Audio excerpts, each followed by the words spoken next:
নমস্কার বন্ধুরা, কেমন আছেন সবাই? আশা করি সবাই খুব ভালো আছেন, সুস্থ আছেন, আনন্দে আছেন। আপনাদের সবাইকে আমার চ্যানেলে স্বাগত জানাই। আপনাদের কাছে আমার আজকের নিবেদন আশাপূর্ণা দেবীর লেখা অভিনেত্রী।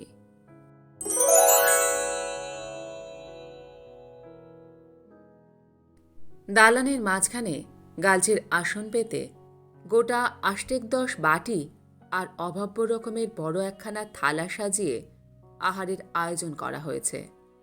জামাইয়ের নয়, বেয়াইয়ের। নতুন বৌমার বাপ এসেছেন বিদেশ থেকে। বাড়ির গৃহিণী নাকি নিতান্তই লজ্জাশীলা, তাই অতিথি অভ্যর্থনার ভার স্বয়ং বধূমাতারই। তা অযোগ্য অধিকারীর হাতে ভার ন্যস্ত হয়নি। নতুন বউ ছেলে মানুষ হলে কি হয়, ৩ জনের আহার্য বস্তু একজনের জঠর গুহায় চালান করিয়ে দেবার জন্য যে অধ্যাবসায় প্রয়োজন সেটা তার আছে। শ্বশুরবাড়িতে বাপ ভাই কুটুম, কাজেই বাপের অতিভোজনের জন্য পীড়াপিড়ি করবে না কেন অনুপমা? বাপ তো হেসেই খুন। খুব যে গিন্নি হয়ে উঠেছিস দেখছি, আমার সঙ্গে কুটুম্বিতা। এত কখনো খাই আমি? খান না সে আর অনুপমা কি জানে না? কিন্তু উপরোত্রায় যে রীতি। তাছাড়া শাশুড়ি সামনাসামনি না এলেও আনাচে কানাচে কোথাও আছেন, পরে বইয়ের ত্রুটি ধরবেন না, তাই সোহাৎসহে সে বলে, আচ্ছা মাছটা না খেতে পারো থাক, পায়েস মিষ্টি এগুলো তো খাবে। এ সন্দেশ এদের দেশ থেকে আনা, ফেললে চলবে না বাবা। না চলে তো তুই খা বসে বসে। এই বলে বাপ হেসে উঠে পড়েন। অপচয় সম্বন্ধে কোনো বক্তৃতা না দিয়েই ওঠেন। সাল তারিখের হিসাবে ঘটনাটা ২ যুগ আগের। অপচয়ের ভয়ে অপ্রচুর আয়োজনটা ছিল তখনকার দিনে বিশেষ নিন্দনীয়। একজনকে খেতে বসিয়ে কেবলমাত্র একজনের উপযুক্ত দেওয়া সে কেমন? ফেলা ছাড়া না হলে আবার আদর জানানো কি? আহার্য বস্তুর ওপর মমত্ববোধটা তো মানসিক দৈন্য। অতি বড় কল্পনাবিলাসীও তখন রেশন বাজারের দুঃস্বপ্ন দেখেনি। অতএব বেড়াল বা কাক সম্বন্ধে কিছুমাত্র উদ্বিগ্ন না হয়েই অনুপমাও বাবার সঙ্গে সঙ্গে উঠে যায় এবং পাশাপাশি চলতে চলতে প্রায় অস্ফুট স্বরে বলে, আমাকে নিয়ে যাবার কথা বলবে তো বাবা? এতক্ষণ তো বলতে পারেনি, জানত খাবার সময়টা অনেকের দৃষ্টি নিবদ্ধ আছে এদিকে।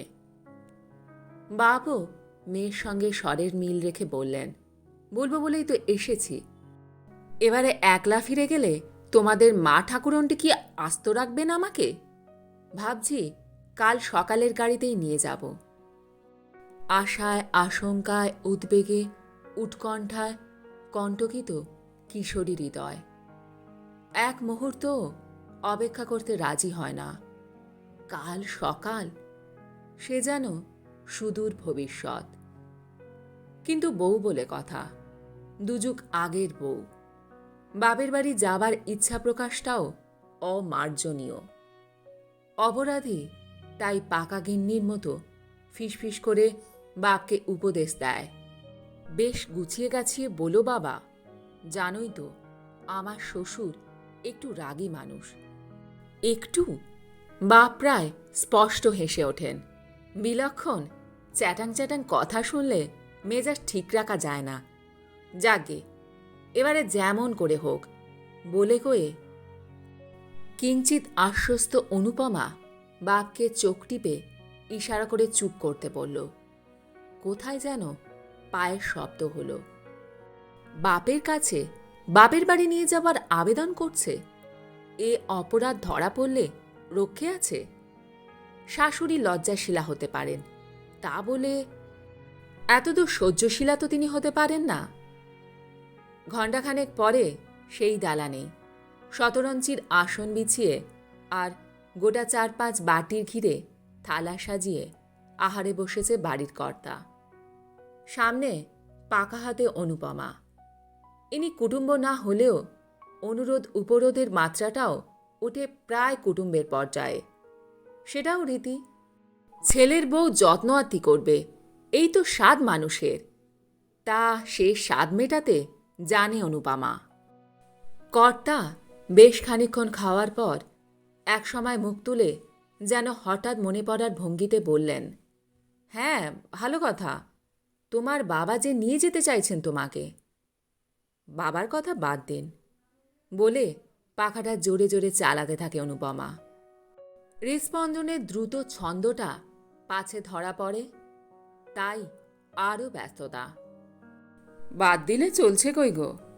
শ্বশুর ঠাকুর শ্লেষের ভঙ্গিতে কথা শেষ করলেন। তিনি একেবারে নাছোড় বান্দা। মেয়ে নিয়ে না গেলে তোমার মা নাকি তাকে ঘরে ঢুকতে দেবেন না শুনলাম। ওই তো হয়েছে জ্বালা। দইয়ের ওপর চিনি দিতে দিতে অনুপমা যেন অগ্রাহ্য ভরে বলে, মার যে কি বাতিক, মেয়েকে দেখতে ইচ্ছা করলেই কান্না জুড়ে দেবেন। আচ্ছা, এ কি বাবার কি কম মুশকিল? সেবারে অমন পুজোর সময় দিদির আসবার কথা ছিল, আশা হলো না বুঝি? মার 7 দিন খাওয়া বন্ধ। পুজোর সময় কোথায় নতুন কাপড় চোপড় পরবেন তা নয়। আচ্ছা, সবসময় কি আশা বললেই আশা হয়? সংসারের সুবিধা অসুবিধা দেখতে হবে না? শ্বশুরের মুখের মেঘ কেটে ঈষৎ কৌতুকের বিদ্যুৎ ছটা দেখা দেয়। আমি তো তোমার বাবাকে কথা দিলাম বলে পায়েসের বাটিটি কাছের গোড়ায় টেনে নেন। অনুপমার মুখেও বিদ্যুৎ রেখা, কিন্তু সুকৌশলে তার উপর একখানি নকল মেঘ ঢাকা দিয়ে হাতের পাখা নামিয়ে গালে হাত রেখে বলে, সে কি বাবা, কথা দিলেন কি? মার এই শরীর খারাপ, 2 দিন বাদে ঠাকুরজি আসবেন, বামুন ঠাকুর দেশে যাবে বলেছে। দুশ্চিন্তায় যেন মুষড়ে পড়ে অনুপমা। তা বললে কি হবে? কথার পিছনে ড্যাশ টেনে কর্তা জলের গ্লাসে 2খানি পাতিলেবু নিকড়ে তাড়িয়ে তাড়িয়ে জলটি খেতে থাকেন। অনুপমার মা অবুঝ হতে পারেন, তাই বলে অনুপমা তো হতে পারে না। সে নুনের পাত্র চিনির কৌটো গুছিয়ে তুলতে তুলতে বিচক্ষণভাবে বলে, এ সময় আমি হঠাৎ বাপের বাড়ি গিয়ে বসে থাকলে ঠাকুরজি কি মনে করবেন বাবা? বাবাকে আপনি ওই কথাই গুছিয়ে বলে দিন। তা হয় না বৌমা। কর্তা মাটিতে বাঁ হাতের ভর দিয়ে ধীরে ধীরে উঠে বলেন, মারাত কা বাত হাতি কা দাঁত। একবার যখন হ্যাঁ বলেছি তখন ত্রিভুবন উল্টে গেলেও তার নড়চড় হবে না। তবে আর কি করতে পারে অনুপমা? মাত্রাতিরিক্ত উজ্জ্বল মুখের ভাবটা ম্লান করে আনতে একটু বেশি সময় লাগে বলেই তৎপর হয়ে শ্বশুরকে খড়ম, গামছা ইত্যাদি এগিয়ে দিয়ে বলল, তবে মুশকিল হলো। মাঝামাঝি হঠাৎ এখন নিয়ে যাবার জন্য কি যে দরকার পড়ল বাবার বুঝি না। মার শরীরটা খারাপ। এ মা অবশ্য শাশুড়ি, তার নিটোল দেহখানিতে কোনো রোগবালাই আছে এমন অপবাদ শত্রুতেও দিতে পারবে না, কিন্তু অনুপমা দেয়। কর্তাগিন্নির উভয়ের মনোরঞ্জনের এক উৎকৃষ্ট দাওয়াই। পরবর্তী সিন দালানে নয়, ঘরে, দিনে নয়, রাত্রে। তারানাথকে ছেড়ে যেতে কি যে ভয়ঙ্কর মন কেমন করছে সেই কথাই ছলো ছলো চোখে বিশদভাবে বোঝাতে হচ্ছে অনুপমাকে। 2 কর্তা মিলে কথা পাকাপাকি করে ফেলেন। অনুপমা বেচারি কি করে? ওর তো আর এখন শুধু শুধু যাবার ইচ্ছা ছিল না। হ্যাঁ, একটা উপলক্ষ থাকতো আলাদা কথা। বড় অবুঝ অনুপমার মা, অথচ বেহায়ার মতো বলতে পারে না অনুপমা সে কথা। কাজেই বিরহ বেদনার যত রকম লক্ষণ আছে সেগুলো সব প্রকাশ করতে হয় তারানাথের অভিমান ভাঙাতে। চতুর্থ দৃশ্যও আছে একটা, সে অনুপমার পিতৃগৃহের পটভূমিকায়, কিন্তু সে কথা 2 যুগ পরেই। 2 যুগ কেন, বরং তার বেশি। কালের পরিবর্তন হয়েছে বটে, স্থানটা ঠিক আছে, পাত্রটাও বলা চলে। সেই দালানে, ঠিক সেই জায়গাতেই সেই ভঙ্গিতে বসে আছেন গৃহিণী অনুপমা। একখানা পাখা হাতে। মুখের গড়নটা কিছু বদলেছে, গায়ের রঙের জেল্লাটা গেছে কমে। তবে চুলে যে পাক ধরেছে সেটা এক নজরে চোখে পড়ে না। সামনে আহারে বসেছেন বর্তমান কর্তা তারানাথ। 25-এর ওপর আরও 25 যোগ করলে যে পরিবর্তনটুকু অসম্ভাবী, তার বেশি কিছু পরিবর্তন দেখা যাচ্ছে না তারানাথের আকৃতিতে। আসনটা আর বাসনগুলো বাপের আমলের, তবে আহার আয়োজনটা নয়। তাতে এ যুগের শীর্ণ ছাপ। অনুরোধ উপরোধের কাজটা ফুরিয়েছে গৃহিণীদের। সচরাচর এ সময় ওই প্রসঙ্গেরই অবতারণা হয়। সে যুগের জলের দরের সঙ্গে এ যুগের অগ্নিমূল্যের তুলনা করে প্রতিদিনই নতুন করে বিস্ময় প্রকাশ করেন অনুপমা। আবার এ উৎকণ্ঠাও প্রকাশ করতে ছাড়েন না। সংসারে এই নবাবী চাল চেলে আর কতদিন চালাতে পারবেন তারকনাথ? ছেলেটি তো একেবারে লাট সাহেবের পুষ্যিপুত্তুর, মেয়েটি বাদশার বেগম। এতটুকু ত্রুটি হলেই রসাতল। ছেলেমেয়েদের কান বাঁচিয়ে অবশ্য বলেন অনুপমা। এখনকার ছেলেমেয়েদের তো বিশ্বাস নেই। আজ আর বাজার দরের আলোচনা নয়। কর্তা রেগে আছেন। অনুপমা নীরব। খানিকক্ষণ খাওয়ার পর হঠাৎ মুখ তুলে তারানাথ বললেন, কি নিয়ে এতক্ষণ বচসা হচ্ছিল বাবুর? বলা বাহুল্য, উদ্দিষ্ট বাবুটি তারানাথের বয়স্ক বেকার পুত্র। এহেন অম্লরসাত্মক উষ্ণ ভাষা আর কার সম্বন্ধে প্রয়োগ করা যেতে পারে উপযুক্ত বয়সের পুত্র ছাড়া? একটি বিক্ষোভসূচক শব্দের সঙ্গে অনুপমা উত্তর দেন, আর বলো কেন, সেই দিল্লি যাওয়া। বন্ধুরা যাচ্ছে, অতএব ওরও যাওয়া চাই। দিল্লি দিল্লি করে খেপে উঠেছে একেবারে। তারানাথ বিরক্ত হয়ে বললেন, এখনো সেই খোর ধরে বসে আছে? এক কথায় বলে দিচ্ছি যাওয়া হবে না, ব্যাস। বলে তো আমিও দিয়েছিলাম গো। অনুপমা পাখা নামিয়ে হাত উল্টে বললেন, শুনলেই তো, সেই তক্কই তো হচ্ছিল।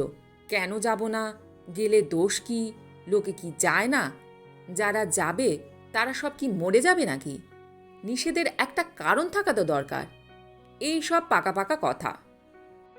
নিষেধের কারণ থাকা দরকার? শোনো আস্পর্ধার কথা, তারানাথের অনিচ্ছাটাই তো যথেষ্ট কারণ। তাছাড়া আবার কারণ দেখাতে হবে ছেলেকে? ক্রুদ্ধ তারানাথ বললেন, আমি ওর তাবেদার নই যে কারণ দেখাবো। একপাল চ্যাংড়া ছোকরার সঙ্গে হইচই করতে যেতে আমি দেব না। টাকা জোগাবার বেলা আমি তো ব্যাটা, তবু যদি 1 পয়সা আনার মুরত থাকতো।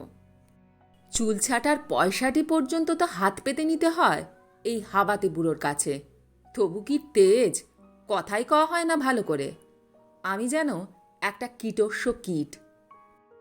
অনুপমার কণ্ঠেও অনুরূপের সুর।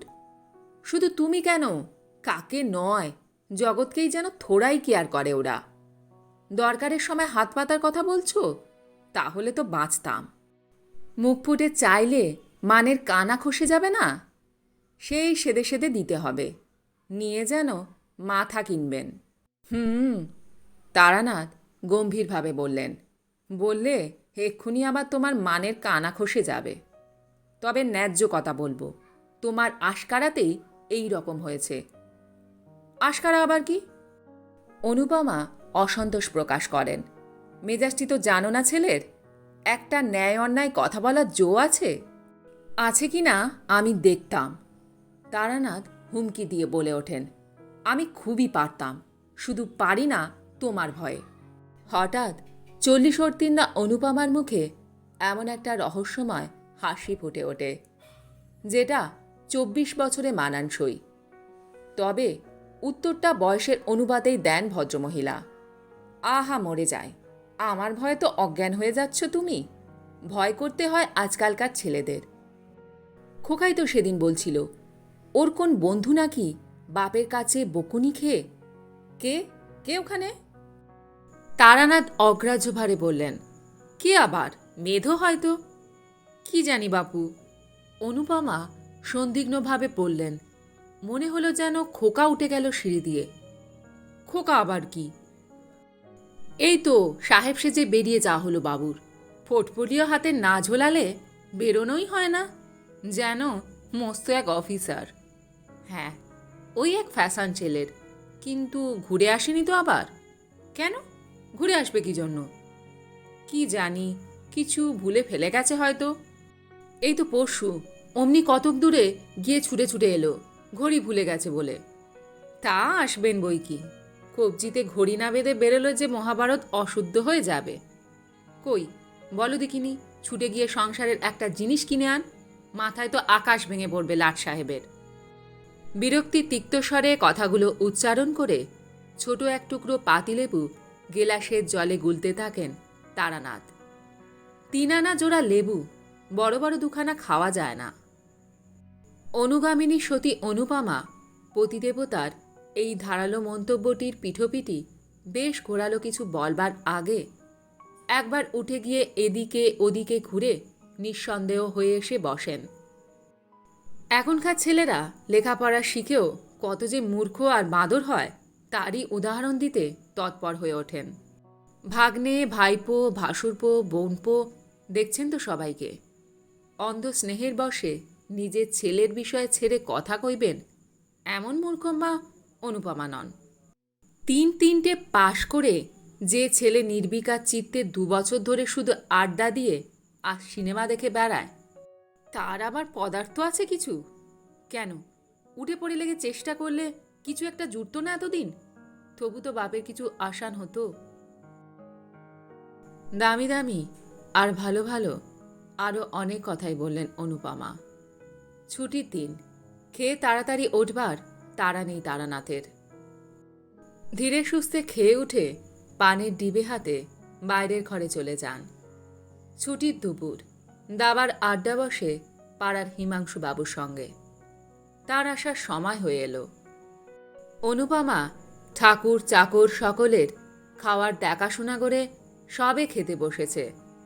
এমন সময় মেয়ে শিলা নেমে এসে ব্যস্তভাবে বলে, ঠাকুর, উনুনে আগুন আছে তো? থাকে তো একটু চায়ের জল চড়িয়ে দাও তো চট করে। চায়ের জল বেলা 1:30টার সময়? অনুপমা অবাক হয়ে বললেন, এখন চা খাবি? শিলা বিরক্তি স্বরে বলে, আমি কেন, দাদার ভীষণ মাথা ধরেছে তাই। দাদা? খোকা বাড়ি আছে নাকি? বুকের রক্ত হিম হয়ে আসে অনুপমার। আছেই তো, বেরিয়ে গিয়ে ঘুরে এসে শুয়ে পড়েছে মাথা ধরেছে বলে। কই ঠাকুর, দিয়েছ? শিলার চিত্তজগতে একমাত্র সম্মানিত ব্যক্তি তার দাদা। গোগ্রাসে ভাত কটা গিলে নিয়ে ছুটে ওপরে গিয়ে ছেলের ঘরে ঢুকে একেবারে বিছানায় বসে পড়েন অনুপমা। শঙ্কিত স্বরে বলেন, কি হয়েছে রে খোকা? বেরিয়ে আবার ফিরে এসে শুয়েছিস? শরীর খারাপ হয়েছে? বলা বাহুল্য, স্নেহাতুর মাতৃকণ্ঠের এই শঙ্কিত প্রশ্নের উত্তর তিনি পান না। অবস্থা নির্ণয়ের প্রথম পর্যায় হিসাবে গায়ের উত্তাপ পরীক্ষা করাতে যেতেই তৎক্ষণাৎ হাতখানা সরিয়ে দিয়ে পাশ ফিরে সই খোকা। অনুপমা এ অপমান গায়ে না মেখে পুনঃ প্রশ্ন করেন, কখন এলি তুই? খোকা নিরুত্তর। অথব নিঃসন্দেহে তার সম্বন্ধে মা বাপের মধ্যে যে উচ্চাঙ্গের আলোচনা চলছিল সে তার কর্ণগোচর হয়েছে। তা হোক, অনুপমা তো হেরে ফিরে যাবেন না। তাই সক্ষোভ বেদনায় বললেন, আজই হঠাৎ শরীর খারাপ করলি? পরশু তোদের বেরোনোর কথা না? বেরোনো? খোকা যেভাবে ভুরু কুচকে তাকায় তাতে আর যাই হোক, খোকার তো প্রকাশ পায় না। বেরোনো মানে? যাচ্ছি কোথায়? অনুপমা যেন অবোধ, অনুপমা যেন আত্মবিস্মৃত, অনুপমার যেন এখনো শৈশবকাল কাটেনি। তাই প্রায় শিশুসুলভ সরলতাতেই বলে, কেন, তুই যে বলেছিলি মঙ্গলবারে স্টার্ট করবে ওরা। ওরা করবে, তা আমার কি? ওদের নিজেদের পয়সা আছে, ওরা যা খুশি করতে পারে। হঠাৎ আচমকা প্রায় শিলার মতো ভঙ্গিতেই খিলখিল করে হেসে ওঠেন অনুপমা। 20 বছর আগে দুধ খেতে নারাজ ছেলেকে যে সুরে কথা বলে কায়দায় আনতেন, প্রায় তেমনই ছেলে ভোলানো সুরে বললেন, ও, তাই বলো। বাবুর রাগ হয়েছে। কে বকেছে, কে মেরেছে, কে দিয়েছে গাল? তখন বুঝি ওর বাক্যবাণগুলি কানে গেছে? ওর কথাই শুধু উল্লেখ করেন অনুপমা। স্বচ্ছন্দেই করেন। নিজের অপরাধবোধের লেশমাত্র ধরা পড়ে না মুখের চেহারায়। তাই ভাবছি, কি হলো খোকার? নে নে, মন খারাপ করিসনি। টাকা তো আমি দেব বলছি। তুমি আর কোন আকাশ থেকে টাকা পেরে আনবে শুনি? তারানাথ রায়ের টাকাই তো। শখ করে বেড়াতে যাবার রুচি আমার নেই মা। একটু ঘুমোতে দাও। বেকারের আবার শখ সাধ। অনুপমা যেন তুড়ি দিয়ে ওড়ান ছেলের কথা। হ্যাঁ, বড় তুই বুড়ো হয়েছিস। রোজগারের বয়স যেন পার হয়ে গেছে একেবারে। তাই বেকার বলে দে নিজেকে। ওর কথায় আমার মানুষ রাগ করে? কথার কোনো মাথা আছে ওর? ওর কথা ধর্তব্য করতে গেলে তো ভালো খেতে নেই, ভালো পড়তে নেই, আত্মীয় বন্ধুর বাড়ি যেতে নেই, স্বাদ আহ্লাদ সব শিখেই তুলে রেখে খালি টাকা আর আনা পায়ের হিসাব করতে হয়। উচিত তো তাই। খোকা শ্লেষের সুরে বলে, অন্তত যতদিন ওর অন্ন ধ্বংসাচ্ছি। তাই বই কি, আমি তো আজীবন ওর অন্ন ধ্বংসাচ্ছি। ওই সামনাসামনি দুটো মন রাখা কথা কয়ে যা তা বুঝিয়ে একটু ঠান্ডা রাখা, বুঝলি? গোয়ার তুমি করে কাজ পণ্ড করে লাভ। তোর ঠাকুরদা ছিলেন কি দুর্দান্ত রাগী। কিছুতেই যদি একবার না বলেছেন তো হ্যাঁ করা কার সাধ্যি? আমি শুধু ভুলিয়ে ভালিয়ে খোসামাত করে। খোকা এবার উঠে বসে, উদ্ধতভাবে বলে, কেন করেছে? অন্যায় করেছে। খোসামাত করবে কিসের জন্য? বাবাকেও চিরকাল ভয় করে আর খোসামাত করে তোমার এই অবস্থা। কিন্তু কেন? তোমার নিজের একটা সত্তা নেই? ভালো মন্দ বিচার বিবেচনা নেই? যুক্তিতর্ক নেই? সূক্ষ্ম একটা হাস্যরেখা ফুটে ওঠে অনুপমার বাঁকা ঠোঁটের কোণে। যুক্তিতর্ক? অনুপমার ভেতরে যুক্তিতর্ক নেই? এত অজস্র আছে যে তার প্রবল স্রোত সমুদ্র স্রোতের মতো ভাসিয়ে দিতে পারে বাপ ছেলে দুজনকেই। কিন্তু ভাসিয়ে দিলে চলে কই অনুপমার? আর বিচার বিবেচনা, সেটা যে আছে তার প্রমাণ দিতে গেলে তো সংসার করাই কবে খুঁজে যেত অনুপমার। আর সত্তা, সে বস্তুটাও তো আমসত্ত্বের মতো জলে গুলে রোদে শুকিয়ে ভাড়ারজাত করা হয়েছে। খোসামাদের বিরুদ্ধে তো এত তরপানি ছেলের। থাকেই বা এতক্ষণ তিনি কি করলেন মা হয়ে? কিন্তু এসবের কিচ্ছুটি উচ্চারণ করেন না অনুপমা। সূক্ষ্ম হাসির রেখাটা সূক্ষ্মতর হয়ে মিলিয়ে যায়। শুধু ম্লান কণ্ঠে বলেন, কেন নেই সে আর তুই কি বুঝবি খোকা? লেখাপড়া শিখে পণ্ডিত হলেই কি সব বোঝা যায়? আমার মনে আর দুঃখ দিসনি বাবা। তোর সব বন্ধুরা দিব্যি বেড়াতে যাবে আর তুই পড়ে থাকবি, এ আমি সইতে পারবো না। উনি না হয় একটু রাগ করবেন, নিজে কখনো কোথাও যেতে পারনি, জগতের কিছুই তো দেখেননি। চিরদিন বন্দী হয়ে থেকেছি। তোরা মন খুলে সব করলে আমার শান্তি। খোকা অপ্রতিভ দৃষ্টিতে তাকিয়ে দেখে। মনে হয় যেন মায়ের দুই চোখের তারায় পঞ্জীভূত হয়ে আছে সেই চিরদিনের ক্ষোভ, বঞ্চিত জীবনের, বন্দি জীবনের, নিরুপায় জীবনের। অতঃপর কথার মোড় ঘোরে। চা হাতে করে এসে শিলাও যোগ দেয়। খোকার টাকা হলে মাকে কোন কোন দেশে বেড়াতে নিয়ে যাবে তারই আলোচনা চলে। খোকার যেটা পছন্দ অনুপমার হয়তো নয়। তার মতে কত দুঃখে তো বেরোনো, তা মুসৌরি কেন, বরং পুরী ভুবনেশ্বর। শিলার আদর্শ দাদা, অতএব সে মার পছন্দকে উপহাস করে। খোকা আবার খানিকটা মত পাল্টায়। কেন, পুরী ভুবনেশ্বরই কি যাতা জায়গা? ভারতের স্থাপত্য শিল্পের পৌরাণিক নমুনা। মার পছন্দকে বরং তারিফই করতে হয়। অতএব তাই তৎক্ষণাৎ শিলার কটকি শাড়ি কেনা হয়, ক্ষেত্তরের কাঁসার বাসন, আবার পরবর্তী ট্রিপটা সম্বন্ধে গবেষণা চলে। 1:30 বেলা গড়িয়ে 4:30টায় ঠেকে। হঠাৎ যেন দরজার কাছে বোমা ফাটে। বলি, আজ কি চাটা হবে না? শিহরিত অনুপমা ঘড়ির দিকে তাকিয়ে দেখেন 4:40। সর্বনাশ! ঠিক 4টে বেলা হচ্ছে তারানাথের টি টাইম। সময় উত্তীর্ণ হয়ে গেলেই তারানাথের হার্টের ট্রাবল বাড়ে। আচমকা এই প্রশ্ন বোমা খাতে নিজের হার্টের অবস্থা যাই হোক, মুখের চেহারাটা ঠিকই রাখে অনুপমা। সহজ আফসোসের সুরে বলে, উমা, এত বেলা হয়ে গেছে, দেখো কাণ্ড।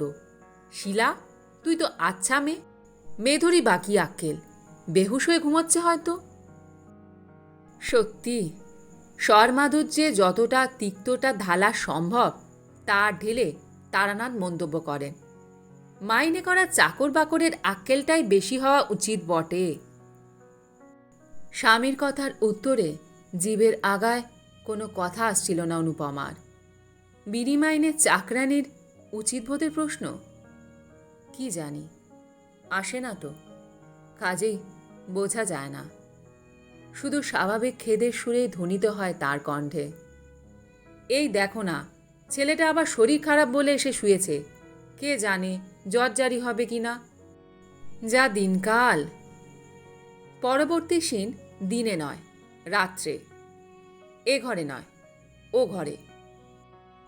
ঘরের দরজায় খিল লাগানোর পর টাইকো সোডা ট্যাবলেট দুটো আর জলের গ্লাসটা কর্তার হাতে তুলে দিয়ে পানের টিবেটে নিয়ে বিছানার উপর গুছিয়ে বসেন অনুপমা।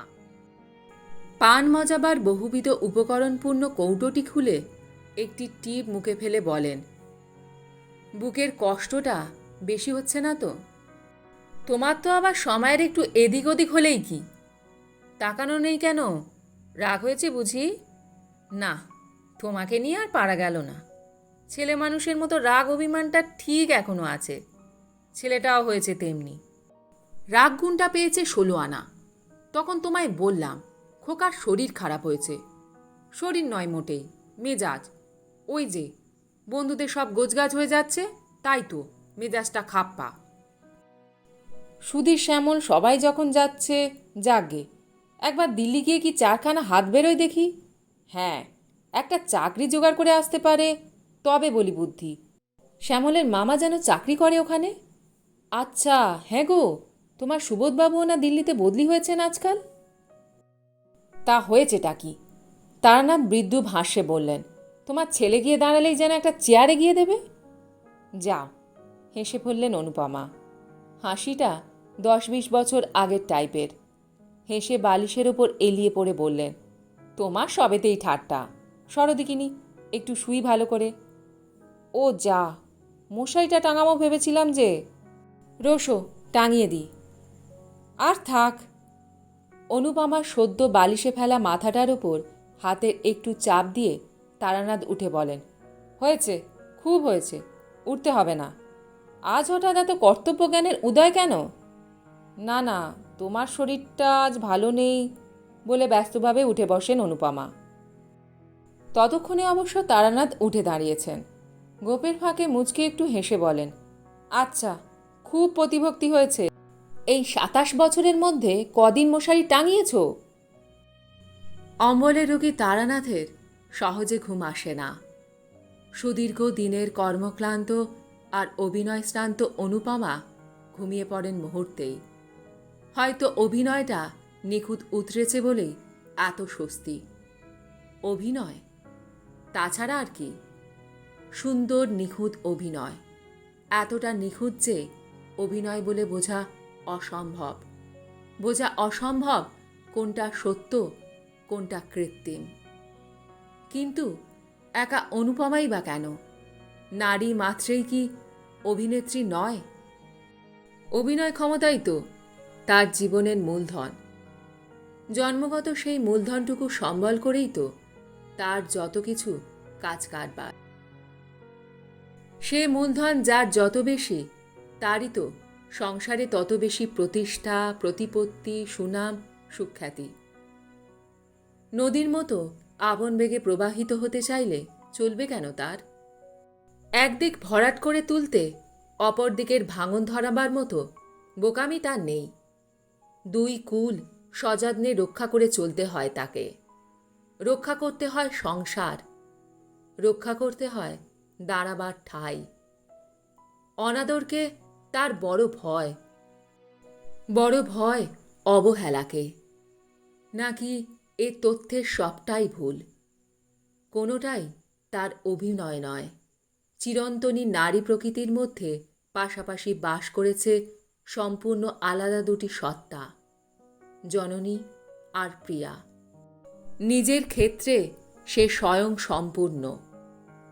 মমতাময়ী নারী তার এই বিভিন্ন দুটি সত্তা বিশাল পক্ষপুটের আড়ালে সযত্নে আশ্রয় দিয়ে রেখেছে চিরশিশু অবোধ পুরুষ জাতিকে।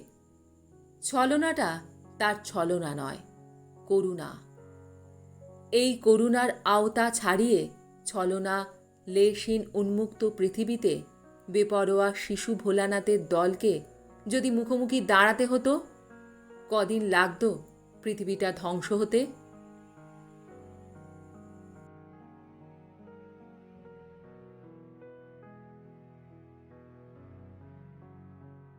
গল্পটি এইখানে শেষ হলো। আপনাদের কেমন লাগলো কমেন্ট সেকশানে অবশ্যই লিখে জানাবেন। আপনাদেরও কি সংসারে থাকতে এই রকম অভিনয় করতে হয়? কি জানি, সব মেয়েকেই হয়তো কম বেশি করতে হয়। তবেই হয়তো সংসারে টিকে পড়ে থাকা যায়। তবে আজ এই পর্যন্ত। আমি খুব তাড়াতাড়ি আবার অন্য কোনো কাহিনী নিয়ে আপনাদের কাছে চলে আসব। সবাই ভালো থাকবেন, সুস্থ থাকবেন, আনন্দে থাকবেন। আর হ্যাঁ, প্রয়োজন হলে অভিনয়টাও চালিয়ে যাবেন। নমস্কার।